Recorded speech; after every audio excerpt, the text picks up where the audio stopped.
پہلی بات میں مولانا سے معذرت کے ساتھ عرض کروں گا، مولانا نے فرمایا تھا کہ یہاں ایمان بہت ہے، نمازی اکثریت میں ہے، مجھے ادب کے ساتھ اختلاف ہے،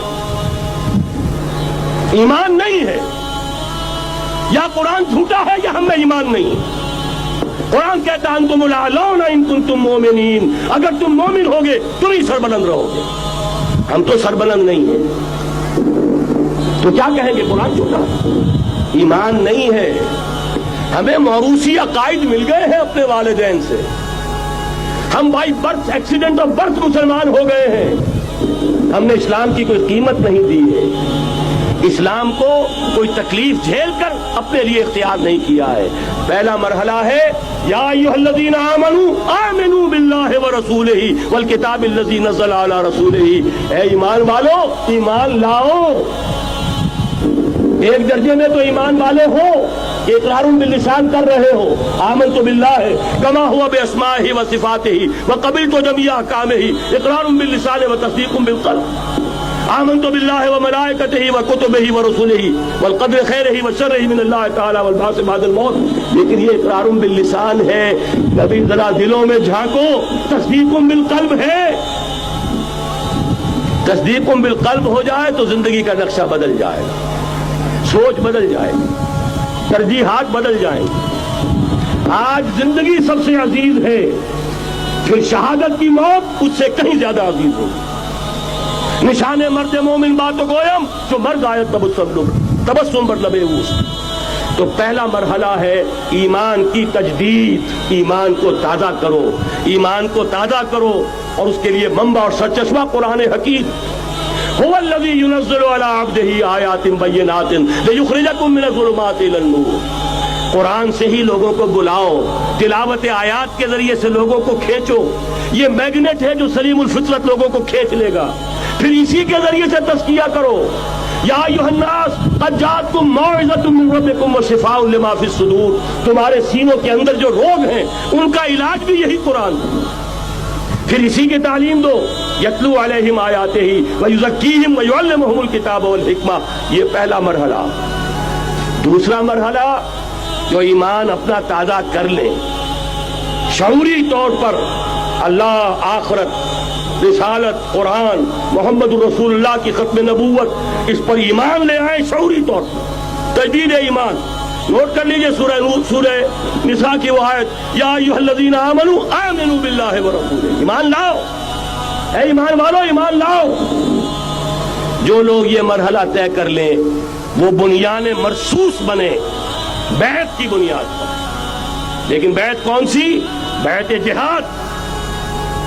یہ جو بخاری شریف میں ترانہ آیا ہے صحابہ کرام کا، غزوہ خندق میں جب صحابہ کدالیں چلا رہے تھے، خندق کھودی جا رہی تھی، تو ان کی زبانوں پر ایک شعر تھا، نحن الذین بایعوا محمدا علی الجہاد ما بقینا ابدا، ہم وہ ہیں جنہوں نے محمد سے بیعت کی ہے جہاد کی، جب تک جان میں جان ہے جہاد جاری رہے گا۔ یہ جہاد کی بیعت سید احمد بریلوی رحمۃ اللہ علیہ نے پہلے بیعت لی تھی، بیعت ارشاد، پھر بیعت کی بیعت جہاد، اور اسے کہا یہ سلسلہ محمدی ہے۔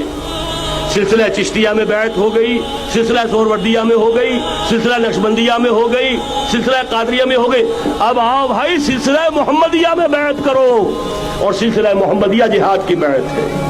نحن الذین بایعوا محمدا علی الجہاد ما بقینا ابدا۔ اس جہاد کی بیعت سے منظم ایک امیر کا حکم، بایعنا رسول اللہ صلی اللہ علیہ وسلم علی السمع والطاعۃ فی العسر والیسر والمنشط والمکرہ وعلی اثرۃ علینا وعلی لا ننازع الامر اہلہ وعلی ان نقول بالحق اینما کنا لا نخاف فی اللہ لومۃ لائم۔ ایک حدیث متفق علیہ، بخاری میں، مسلم میں بھی، یہ ہے وہ اسلامی حزب اللہ کا دستور۔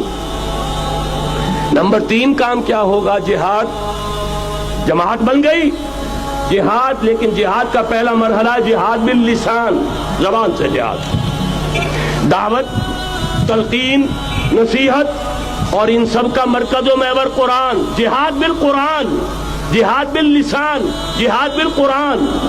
فلا تطع الکافرین وجاہدہم بہ جہادا کبیرا۔ اے نبی آپ ان کافروں کی باتیں نہ سنیے، ان کے کہنے میں مت آئیے، ان سے کوئی اثر قبول نہ کیجیے، اور ان کے خلاف جہاد کرتے رہیے اس قرآن کے ذریعے سے۔ بہت بڑا جہاد، 13 برس تک جہاد ہوتا رہا ہے قرآن کے ذریعے سے۔ لیکن اس کے بعد اب مکے میں آ کر، جب اللہ نے مدینے میں آ کر موقع عطا فرما دیا، جب وہاں پر آ کر ایک بیس عطا کر دیا، اب وہاں سے جہاد بالسیف، جہاد بالید کا آغاز ہوا۔ اب طاقت کے ساتھ، اب طاقت کے ساتھ، قوت کے ساتھ، ہاتھ کے ساتھ جہاد شروع ہوا۔ اس میں آخری بات عرض کر رہا ہوں، آج کے دور میں اس کی ایک شکل تو وہ تھی جو حضور کے دور میں تھی، 313 کے مقابلے میں 1000 یا 4000 3000 آ گئے تھے احد میں، ادھر سے 1000 نکلے تھے، بعد میں 300 چلے گئے واپس، تو 700 رہ گئے۔ آج کا معاملہ کچھ ذرا مختلف ہے۔ نمبر 1 تو یہ کہ جو حکمران ہیں وہ خود مسلمان ہیں۔ صدام حسین بھی دستی پھیرتا ہوا فوٹو کھنچواتا ہے، کیا کرے؟ بے نظیر بھٹو کو بھی کسی نے آج تک کافر تو نہیں کہا، چاہے وہ کفریہ کلمات کہتی رہتی ہے۔ اسلامی شاعر کا مذاق اڑانے کے بعد اور کون سی کسر رہ گئی؟ لیکن فتویٰ کسی نے لگایا نہیں۔ اسی طریقے سے حسنی مبارک کو بھی کسی نے نہیں کہا کہ کافر ہے۔ لہذا مسلمان ہی حکمران ہے نمبر 1۔ وہاں یہ تھا ایک طرف کافر، ایک طرف اہل ایمان، کلیئر کٹ جو ہے معاملہ موجود تھا۔ دوسرے یہ کہ یہاں سٹینڈنگ آرمیز ہیں، پیراملٹری فورسز ہیں۔ وہاں کیا تھا؟ ادھر بھی والنٹیئر، ادھر بھی والنٹیئر۔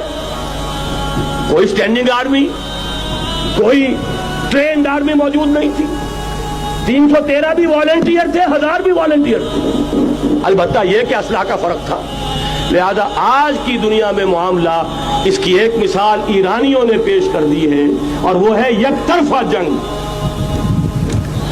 غیر مسلح، پرامن، منظم احتجاج، سڑکوں پر نکل آئیں گے جب طاقت ہوگی، جب نہیں چلنے دیں گے اس نظام کو، نہیں دیں گے ٹیکس، نہیں چلنے دیں گے ان بینکوں کو، پکیٹنگ ہوگی، گھراؤ ہوگا، نہیں چلنے دیں گے، سود حرام ہے، اللہ اور اس کے رسول کے خلاف اعلان جنگ ہے، نہیں چلنے دیں گے۔ لیکن اس کے لیے پہلے طاقت ہو، صداقت کے لیے جس دل میں مرنے کی طرف، پہلے اپنے پیکرے خاکی میں جان پیدا کرے۔ محمد عربی نے مکے میں نہیں شروع کر دیا تھا جہاد صلی اللہ علیہ وسلم، حالانکہ 150-200 آدمی تو وہاں بھی موجود تھے، لیکن یہ کہ نہیں، آپ حالات، عالم اسباب ہے، اس کا جائزہ لے کر کوئی قدم اٹھائیں گے۔ قرآن میں خود کہا گیا ہے، اے مسلمانوں، پہلے تم 10 پر 1 بھاری تھے، اب تمہارے اندر الآن فیکم ضعفا، اب کچھ کمزوری آ گئی ہے، اب 2 پر 1 بھاری رہے گا۔ لیکن کمزوری اسی وقت آ گئی تھی، اوسط جو ہے کم ہو گیا۔ نئے جو مسلمان ہوئے تھے ان کی وہ پختگی تو نہیں تھی جو مکے کے مہاجرین کی تھی، جو ان آزمائشوں کی بھٹیوں میں سے گزر کر آئے تھے، جو کندن بن کر نکلے تھے ان آزمائشوں کی بھٹیوں سے۔ لہذا جان لیجئے آج کے دور میں جہاد بالید یک طرفہ جنگ کی صورت میں ہوگا، اور اگر ایرانیوں نے کر کے دکھا دیا تو ڈوب کر مر جانے کا مقام ہے سنی مسلمانوں کے لیے کہ وہ نہ کر سکے۔ جب بھی میں بات کرتا ہوں کہتے ہیں یہاں نہیں ہو سکتا، کیوں؟ یہاں کوئی صاحب ایمان نہیں، یہاں کوئی صاحب غیرت نہیں، کوئی صاحب حمیت نہیں۔ میرے نزدیک جھوٹ ہے، جانے دینے کے لیے تو نظام مصطفیٰ میں بھی آ گئے تھے، نام نہاد نظام مصطفیٰ تحریک، ہر جس نظام مصطفیٰ تحریک نہیں تھی، وہ صرف بھٹو کے خلاف ایک تحریک تھی، ورنہ ولی خاں ہو، پیر پگاڑا ہو اور اصغر خاں صاحب ہو، یہ نظام مصطفیٰ کے ماننے والے، قائم کرنے والے، وہ صرف بھٹو کے خلاف تحریک۔ لہذا اس میں بھی مسلمانوں نے جانیں دے دی، تو اب آپ سوچئے کہ پھر کوتاہی ہماری ہے، ہم نے راستہ ان کے سامنے رکھا نہیں، بات واضح کی نہیں، لوگوں کو عمل کے لیے ابھارے، راستہ بھی تو دکھائیں۔ نمبر 1 ایمان کی تجدید بذریعہ قرآن۔ وہ جنس نہیں ایمان جسے لے آئیں دکانیں فلسفہ سے، ڈھونڈے سے ملے گی عاقل کو یہ قرآن کے سیپاروں میں۔ مولانا ظفر علی خان کا ایک شعر پہلے پڑھا تھا میں نے کہ نور خدا ہے کفر کی حرکت پہ خندزن، پھونکوں سے یہ چراغ بجھایا نہ جائے گا۔ انہی کے شعر پر تقریر ختم بھی ہو رہی ہے۔ ایمان کا منبع اور سرچشمہ قرآن۔ وہ جنس نہیں ایمان جسے لے آئیں دکانیں فلسفہ سے، ڈھونڈے سے ملے گی عاقل کو یہ قرآن کے سیپاروں میں۔ تجدید ایمان بذریعہ قرآن۔ اجتماعیت بذریعہ بیعت جہاد، بیعت سمع و اطاعت فی المعروف۔ نمبر 3، جب تک طاقت کافی نہیں ہے جہاد باللسان، کہو تو صحیح یہ فحاشی خدا کے لیے ختم کرو، کہو تو صحیح اخبار والوں سے جا کر ہاتھ جوڑ کر یہ کیا تم رنگین تصویریں شائع کرتے ہو نوجوان لڑکیوں کی، یہ کون سا تمہیں ثواب ہو رہا ہے، تم نے کس چیز کو ذریعہ بنایا ہے اپنی کمائی کا اور اپنی دولت کے حصول کا، کہو تو صحیح، نہ سنے۔ بہرحال اللہ تعالیٰ کے ہاں تمہارے کہنے کا یہ جو نہی عن المنکر باللسان ہے تمہیں تو اجر و ثواب ملے گا۔ اور جب طاقت اتنی ہو جائے کہ ٹکر مول لینے کی پوزیشن میں ہو تو نکل آؤ، گھیراؤ کرو۔ شیعوں نے پاکستان میں بھی کر کے دکھا دیا، 50,000 نے جا کر سول سیکریٹریٹ کا گھیراؤ کر لیا۔ ابھی ماشاء اللہ جوان تھا، بوڑھا نہیں ہوا تھا، کل 3 برس، اور بڑے تنتنے کے ساتھ ضیاء الحق صاحب لے کر آئے تھے آرڈیننس، زکوٰۃ آرڈیننس۔ 50,000 نے جا کر گھیراؤ کیا۔ اگر ہمیں کمٹمنٹ نہیں دو گے کہ ہمیں ایگزمپٹ کیا جائے گا، نہیں اٹھیں گے، مارو گولیاں، مارو جتنوں کو مارنا۔ چیف مارشل اللہ ایڈمنسٹریٹر کی ناک رگڑی گئی زمین میں، کمٹمنٹ دی کہ جی میں آپ کو کر دوں گا، ایگزمپٹ کر دوں گا، وعدہ ہے، تب اٹھے۔ یہ ہے راستہ کام کرنے کا، یہ ہے طریقہ، لیکن تنظیم ہو، موب نہ ہو۔ ایسا نہ ہو جو ہوا مالا کنڈ میں، بیچارے صوفی محمد صاحب کہتے ہیں میں نے تو کسی کو گولی چلانے کا حکم دیا ہی نہیں، یہ گولیاں ویسے چل پڑی، اور اس کے بعد ایک ایک مورچے پہ جا کر ہاتھ جوڑ رہے ہیں امیر صاحب کہ خدا کے لیے باہر نکلا اور نہیں آ رہے۔ یہ نہیں، سمع و اطاعت فی المعروف، جو حکم دیا جائے، حکم ہو حرکت کرنے کا تو حرکت کرے، اور حکم ہو رک جانے کا تو رک جائے۔ اگر یہ نظم جماعت نہیں ہوگا خیر وجود میں نہیں آئے گا، قربانیاں ہوں گی اور ضائع جائیں گی۔ چنانچہ ایک اخباری انٹرویو کی روح سے انہوں نے خود کہا یہ جانیں جو ہیں شہادت کی نہیں، یہ جانیں ضائع گئی ہیں۔ حالانکہ مجھے اختلاف ہے، اس کو کہنا یہ چاہیے تھا کہ جس نے بھی خلوص میں اگر غلطی کی ہے بہرحال اللہ کے ہاں اس کا جو ثواب محفوظ رہے گا، جان دینا آسان کام نہیں ہے، لیکن یہ ضرور ہے کہ نظم کے بغیر دی گئی ہے اس کا دنیا میں نتیجہ نہیں نکلے گا۔ تو یہ میں نے عرض کیا آپ سے 4 نکات: تجدید ایمان بذریعہ قرآن، اجتماعیت بذریعہ بیعت جہاد، اور بیعت سمع و اطاعت فی المعروف۔ پھر جب تک طاقت کافی نہیں، نہی عن المنکر باللسان، مظاہرے کرو، لوگوں کو جا کر روکو، ہاتھ جوڑو، خوشامد کرو، باز آ جاؤ، منکرات کو چھوڑ دو، اللہ کے غضب کو دعوت نہ دو، اللہ کے غصے کو نہ بھڑکاؤ۔ لیکن جب طاقت کافی ہو جائے، منظم جماعت جو جانے دینے کے لیے تیار ہو، جو اپنے سینوں پر گولیاں کھانے کو تیار ہو، پھر میدان میں آئیں گے، پھر کہیں گے یا یہ منکرات نہیں یا ہم نہیں، یا تخت یا تختہ، اس کے سوا تیسری بات پھر کوئی نہیں ہوگی۔ اور اس کے لیے یہ ون سائیڈڈ وار، یک طرفہ جنگ ایرانیوں نے کر کے دکھا دی، ہلکی سی جھلک ہمیں بھی پاکستان میں دکھا دی۔ اب بھی اگر ہم کہیں کہ ہمارے سامنے راستہ نہیں ہے تو یہ سوائے اس کے کہ اپنے آپ کو، وہ جو اقبال نے کہا پتہ نہیں نام کیا ہے اس کا، خدا فریبی کے خود فریبی، عمل سے فارغ ہوا مسلمان بنا کے تقدیر کا بہانہ۔ راستے تو صاف ہیں، نشانات راہ بھی اب تو سامنے موجود ہیں، اگر اس کے باوجود ہم حرکت نہیں کرتے تو سارا قصور ہمارا اپنا۔ جو باتیں میں نے عرض کی ہیں، اب ظاہر بات ہے ایک تقریر میں میں نے بہت سا مواد جمع کیا ہے، میری کتابیں ہیں، میرے کیسٹس ہیں، ان سب کا جو ہے اب جس کے بھی دل میں کوئی جذبہ ابھرا ہے، اس جذبے کو بہت قیمتی سمجھیے، جس کے بارے میں اقبال کا ایک خوبصورت شعر ہے: آرزو اول تو پیدا ہو نہیں سکتی کہیں، اور ہو جائے تو مر جاتی ہے یا رہتی ہے خام۔